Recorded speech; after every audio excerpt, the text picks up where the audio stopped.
edited by John Mattone, HR professional and a podcaster. Hi Puja.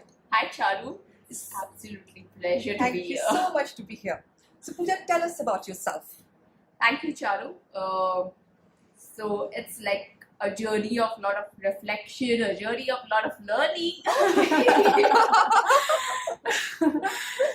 So yeah, thank you so much for giving this an opportunity because it really helps me to reflect, retrospect and introspect. Fantastic. Okay. So my journey started off in HR as an HR professional in Mumbai. So when people ask me this is something what I wanted to do, to be honest, no. I wasn't very sure that I wanted to get into HR.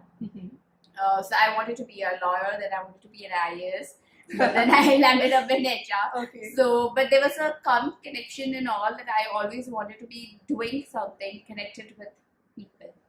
So that's the common connection, the common thread, if you see in whatever I wanted to be. Okay. So I took up a short course in HR first, along when I was in TY to understand like, really, this is something what I wanted to do. And then yeah, I deep dived into HR and it was a wonderful journey, getting the HR nuances, and I got my certificate from ITU in association with Southern New Hampshire University, which is in the US. Okay.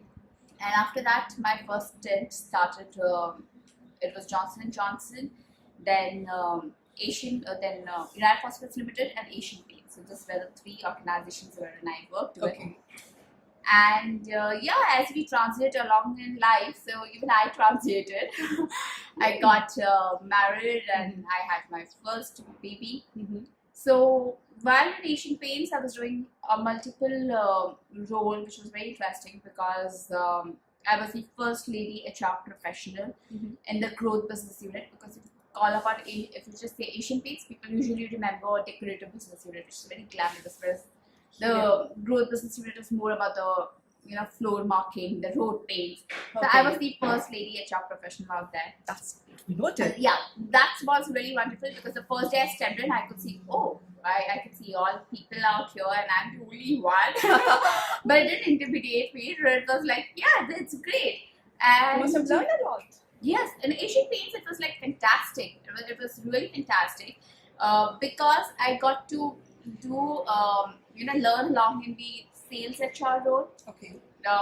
R&D, finance, then corporate HR, supply chain. So basically it was everything, Okay. And after having my first baby, I felt that the motherhood instincts were calling me, and I felt like that's also required for us, definitely. I felt like morning just going and not seeing your baby and coming back in the evening, and though I was given all the flexibility at work.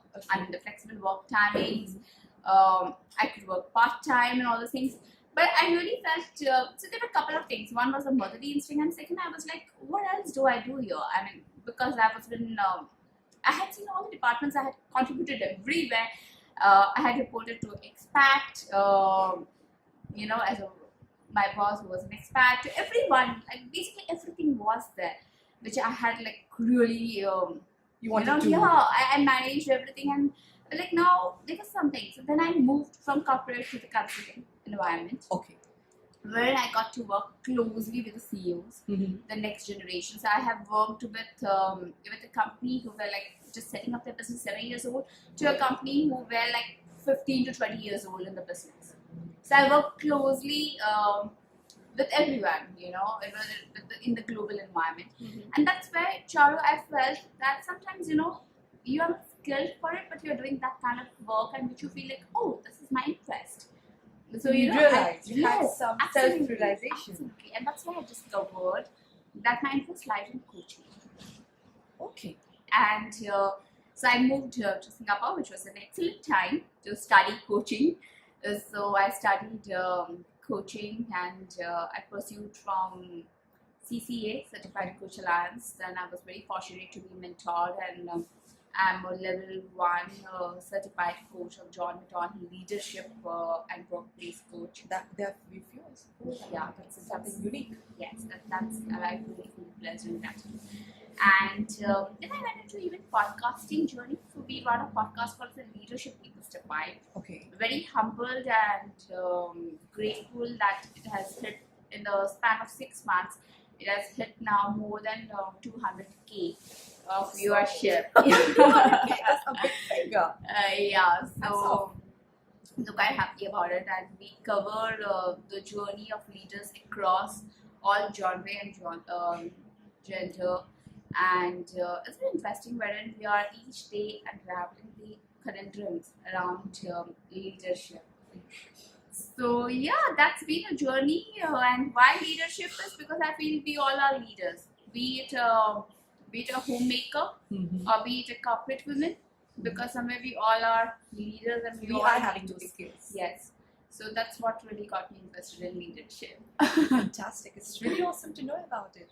So can you give one tip for excellence for women entrepreneurs around who can get some inspiration from you? And I would really love to share what I feel. So, John, rather than a tip, if you may allow me, I would like just to give one small example. Why not? Please go ahead.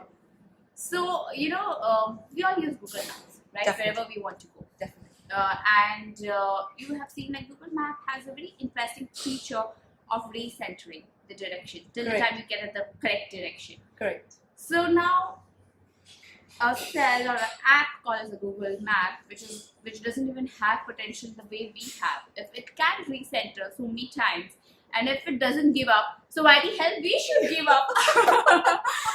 So I think don't change the destination.